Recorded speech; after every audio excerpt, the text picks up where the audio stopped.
voting doesn't make a difference. If that's true, why do they work so hard to suppress the black vote? Because they understand the power of the vote. And so it's time that black people collectively also understand the power of their vote. And not just on a national level, because a lot of times we only have this conversation every 4 years. People need to be very much involved in their local politics. They need to understand who their elected officials are, where they stand on issues that affect you. And you need to use your vote to either support the ones that care about you and your condition, or to elect people who do. A newer initiative that we're dealing with is educating felons, right? So in the state of Texas, if you're a felon, right, if you've been to jail or to prison, and but you're no longer on probation or parole, you have the right to register to vote. Another thing that was just brought to my attention, there's an initiative called Orange, which is happening not just in Houston, but all over the country. If you're in jail currently during pretrial, but you have not been convicted, like you're still in jail waiting for your day in court, you are still eligible to vote. And you said something so key. They work so hard to hope that we stay uninformed, but more importantly, to suppress the black vote. If you could do one thing with this message that we're trying to send today about how important voting is, what type of images would you like our people to understand and see when they go to these polls and vote, or when they cast their ballots? I think the images that we've all seen, you know what I'm saying, for decades in this country, if not centuries in this country, we've seen black attacked. So every time you look back and you see those old black and white images of people of color being attacked by dogs and people of color being sprayed with hoses, that's what they were fighting for. Back then, they were just fighting for a chance to vote. People like Martin Luther King Jr., people like Malcolm X, these people died to help us be in a position to have the power that we have now, which is to be able to cast a vote and make a decision about the people that have controls over our lives. So, I mean, if you in your own community need a reason to vote, look at a person like George Floyd. If the people in your city are not open to police reform, are not open to having a conversation about defunding the police, are not open to issues concerning economic equality, judicial equality, and racial equality, right? If they're scared to say Black Lives Matter, you have the power to put people in those positions who do believe that Black Lives Matter, who do believe in racial equality, economic equality, judicial equality, That's right. right? That's right. Who see us as human beings. And if the people in your community don't feel that way, vote them out. It's that simple. It's just vote them out. We don't have enough time to sit around and hope that people change their minds. Yeah, Bumpy, you point out something so important. We have the power, and that is in our vote, and that is with our voice, and that's how we use our voice. I think of where we are right now. People say this is a particular moment, but it is a movement, not just a moment, it is a movement. Why, in your opinion, was it George Floyd's death? Why was that the chosen brutality for people to say, oh my God, Black people are still oppressed in this country, and it is not fair? I think it's twofold, Carrie. In so many different encounters between people of color and the police, there simply is no proof of what happened in the interaction. And so what happens is, in a court of law, it tends to lean towards the policeman's point of view, right? In this case, we saw very clearly what happened. I think the other thing is due to the fact that everyone was at home, basically, during this time period in relation to the coronavirus. You couldn't avoid it, right? It was on every television station. It was on every social media platform.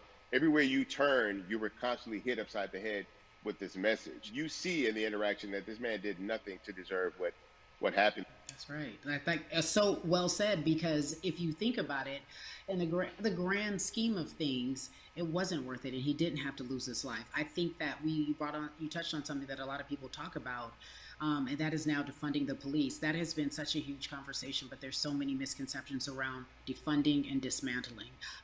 If you will, educate the audience. All right, so most people, when they hear the term defund the police, they tend to think of, oh, they're going to take away our police department. Nothing could be further from the point. Defunding the police means that in certain communities, even Houston, take for example, we had over $1 billion allocated to our police force. Now, what is that money being used for? Some of that money tends to be allocated towards riot shields, right? Pepper spray, right? That kind of thing. That's only used against the people that fund this budget, right? So why would the people want to supply the police with the means to oppress them? If the police are concerned about the situations in certain communities with a higher crime rate, well, higher crime rates tend to happen in communities where there's not there's not employment opportunities, right? There's not a lot of social services, and people are going to do what they need to do to take care of For themselves sure. and their families. When the community has more opportunities for employment, more opportunities for upward mobility, then they tend to be a less of a strain on the government. They tend to have a lower crime rate, and because of that, we'll have less need for the police in those communities. You are passionate about so many different things in terms of making sure that we are holding our leaders accountable. Talk to me about some of the other projects that you're working on. Well, right now, obviously, being a part of More Than a Vote is essential. We're dealing with primaries in this country right now, and we just want to educate people. We want to inform people because people are tired, they're angry, they're concerned, and they want information and they want action.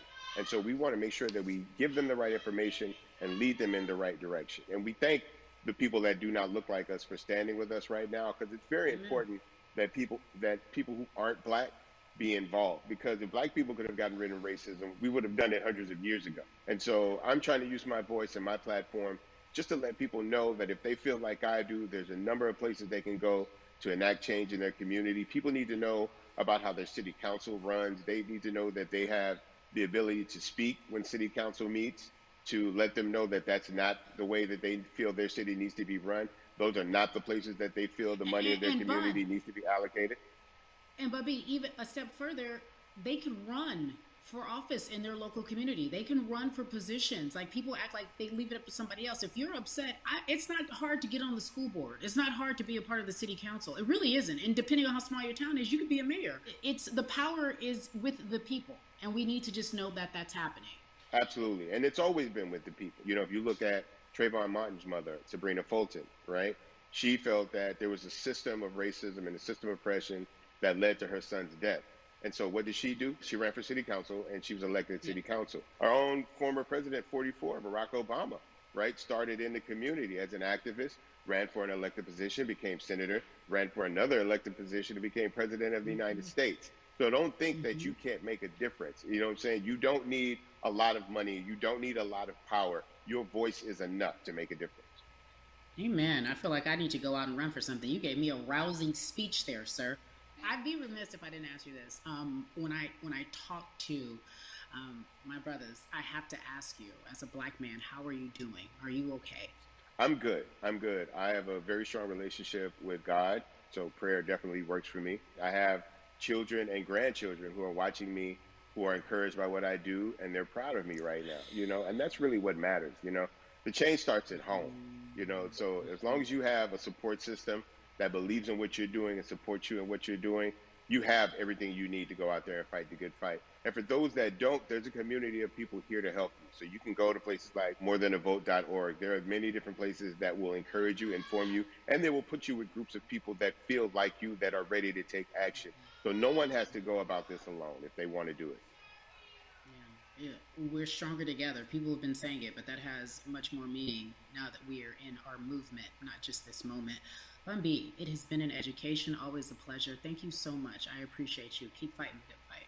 Keep up the good fight.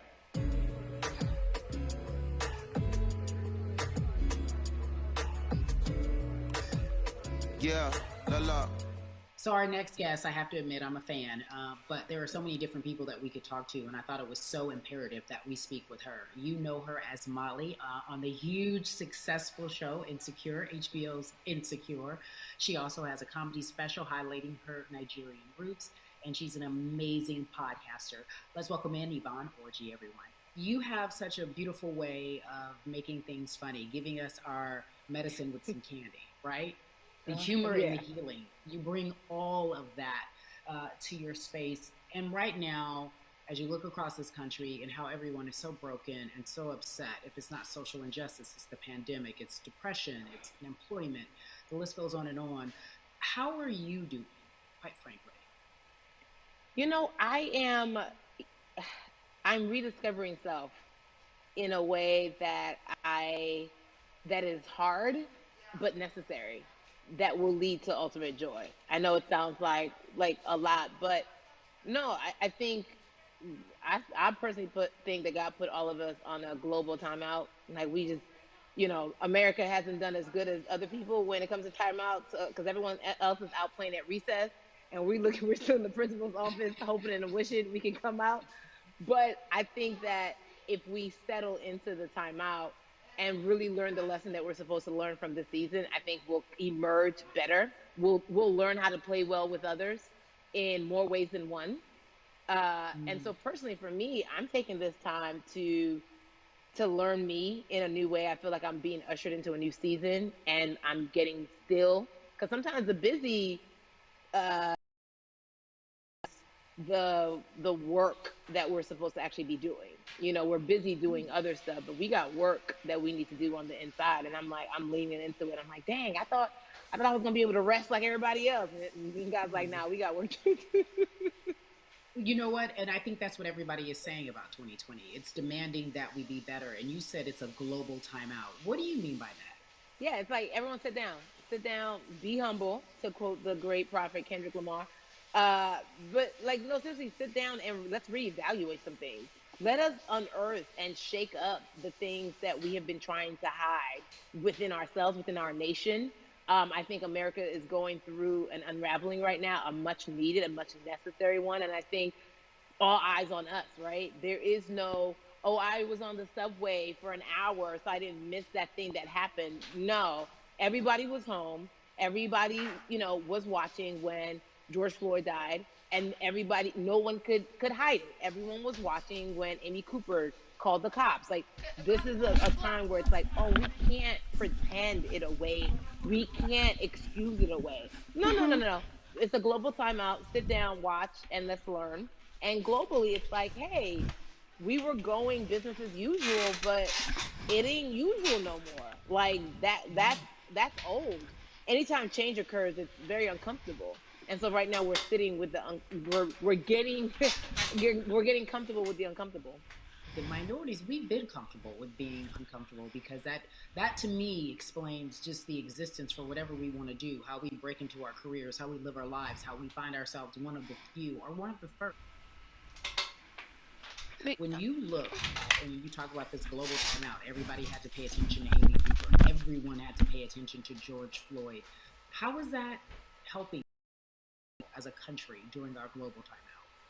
I think, well, one, we're not minorities, Carrie. You already know it. It's like these labels that they put on us. It's like the same way of saying like black on black violence. Also, there's no white on white violence. It's branding. Yeah, right. It's all branding. Yeah, you're right.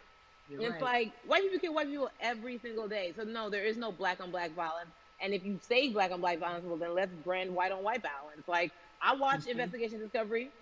Ain't too many of us been featured. So, I just even like, but to answer your question, what does that do? I think what everyone expected is what has happened in the past when the world was still open, right? In that, okay, you had everyone from Trayvon Martin to Castillo to Sandra Bland. You had all of these lives lost, and Black people made some noise. We rioted, we got out in the streets, we started the Black Lives Matter movement, all of those things. And then white people kind of just like, oh, let's give them something. And then it's just like, is it over? It's like Oscars so black. Okay, good. We gave some Oscars. Are we good now? Like, are we even? And it's now it's just like, oh no. This is not about like a Band-Aid. It's like, yo, we might have to amputate the leg a little bit, but it's all right, because by amputating the leg, we're gonna save the body. And so I think that's what's happening now. Like, America is realizing, like, oh, Black people aren't just making a little bit of noise. Like, the protests are still out. The conversations are still being had. The change is still being demanded. And I think they're seeing, oh, this is not going no way. And no, it's not, because we need systematic change. What a beautiful way to explore what is happening and describe our country. We might have to amputate the leg, but that's to save the body. That's what's happening right now. That's beautiful, Yvonne. And to that end, I have to ask you this, because the way that we do that, we use our voice. And our voice right now in this world, in this country, is our vote. And everyone talks about voting and how important it is, but I feel like more than ever we understand that it's not just about voting every 4 years for the man in office. It's about your local elections. It's about the mayor. It is about the district attorney, the people who have the power to bring charges against police if police brutality is an issue in your community. If you care about your school district, you can run for the school board. I ask this of you, right? Your parents are from Nigeria. You are Nigerian. You talk about that very lovingly. What does voting mean for you?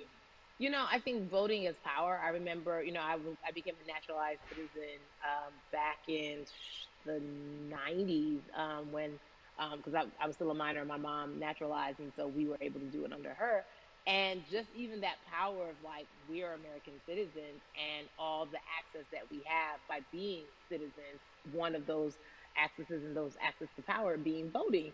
It's a big deal. It's a big deal because not only do we have the opportunity to be in this country, but now we can be of the country. We can be of the systems. We can be of the rules. We can be of what it actually affords.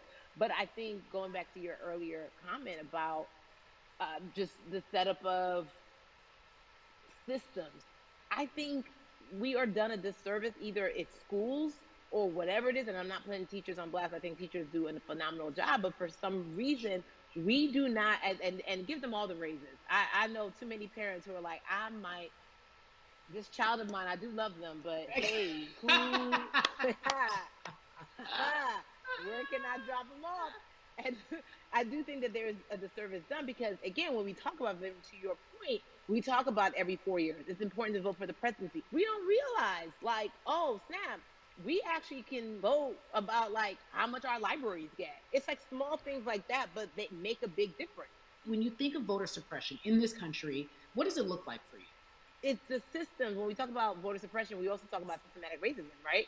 It's all the systems that set up. And we've normalized, okay, maybe your job will give you a half day, or maybe, you'll be able to get this luxury. It shouldn't be a luxury. It should be built into the system. It should be built into the fabric of how we vote.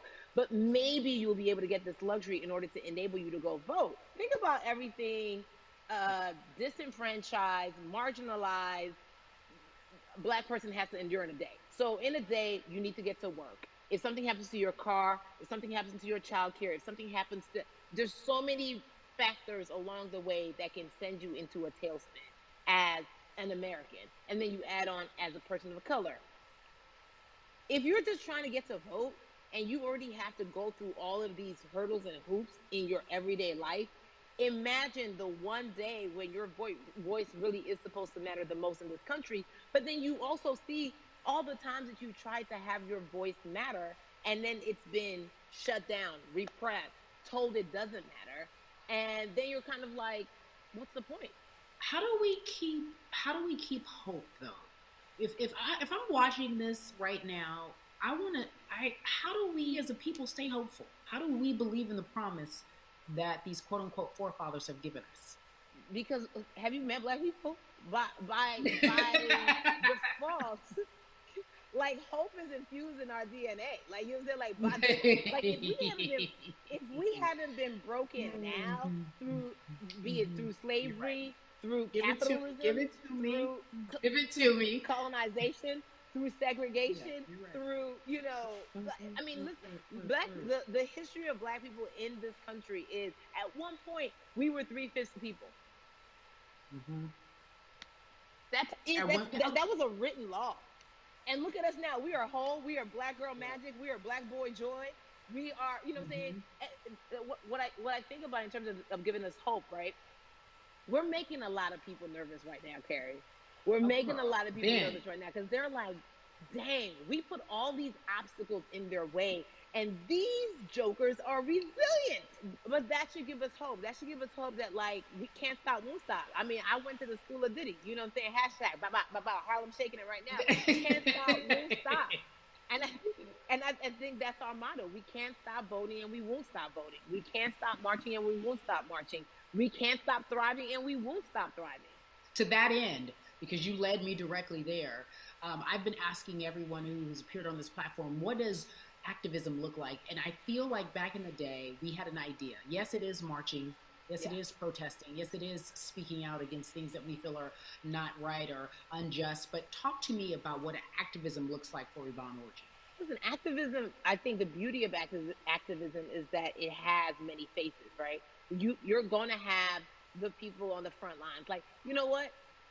Martin Luther King marched, but there were a lot of women who were in the homes like, hey, BT Dubs, when they come back, this is how we support all the people who are marching on the front lines. And we're going to be here doing what we know to do best here. And you know what? Somebody needs to bail them out of jail so now we need to be in the community, getting money or whatever it is. So it's like everybody has a position to play. And so play your position like a shortstop, bruh. So whoever you are and whatever you do, play your position. So activism could look like, you know what? I'm not the one that's built to be on the front line, but you know what? My pockets go deep, so I'm gonna support the people on the front line. I'm a comedian. Black joy is a form of activism. There's always a call for entertainers or celebrities that have the platform to do something. Why aren't you speaking out? I'm not a believer in thinking that it's mandatory. Like you said, everyone can be an activist and be activated in different ways. But talk to me about the connection. Talk to me about the marginalization in your world and how you feel like it even inspires you to say more and use your platform to do more. Beneath the surface of what we do, like Niecy Nash says, it's the who, right? The who is the person who's going to be like, hey, let me call this out. Either blind racism in terms overt racism in terms of ways that we can be better, in terms of ways that we can actually be more uplifting to the community that you may not even realize that you're serving. Before I let you go, talk to me about the urgency, in your opinion, for people to vote, our people to get out and vote this coming election. Yeah, I mean, guys, if you think you're tired now, I'm telling you right now, we cannot take this sitting down. We can't take this jokingly. I understand that it may be hard to figure out who to vote for, but at the end of the day, we got to vote for our families. We got to vote for our legacies. We got to vote for continued progress. We have to vote for upward mobility. We have to vote for equality in a way that is long lasting. And if we succeeded before, we can do it again. You talk about the whole. This is the time. This is not the time to give up. This is not the time to pretend a way that we haven't made progress. We have. There's still much more to be done. And you know what? We might have to get to a point where we pass the baton to our children and our children's children, but we still have work to do now for that generation. Yvonne Orji, you are everything. You are Molly, but you are not Molly, but I love you so much as Molly on HBO's Insecure. You are an amazing podcaster, Jesus and Jola.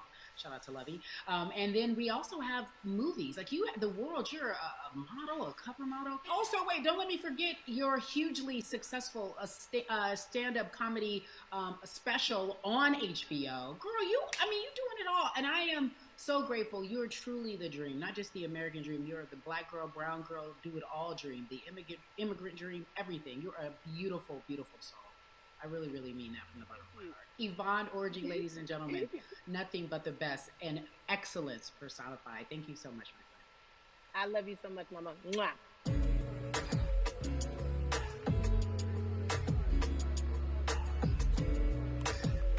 Yeah, la la. So Atlanta has been one of the hotbeds in terms of political unrest and social injustice. We've seen so much happen in that city, and we've also seen so much come from that city, including one of our very own founding fathers of the civil rights movement, and that's Martin Luther King Jr. But right now, we want to welcome in someone who has used his platform to talk about voting, to talk about racial injustice, and how he's trying to help. Atlanta's very own Russ joins us now on We the People. Russ, I'm not going to fan out and tell you what some of my favorite songs were that I listened to repeat on yours. We're going to get to the topic at hand. So we got to talk about recently the fact that you have a privilege and that it's necessary for you to give back. Tell everybody about what that means.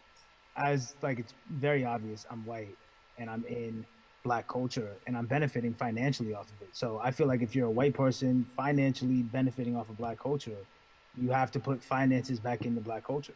Just that simple. The screenshots with your feelings, it just comes off like fake empathy because it comes off very dismissive and very Oh, that sucks for y'all. But anyway, back to what I was doing. Have you felt that way always, or is it now because of the time of where we are in this country? I've always had the feeling. I think now it's just obviously elevated. It's a new level, and there's new, it's to the point now where you can't.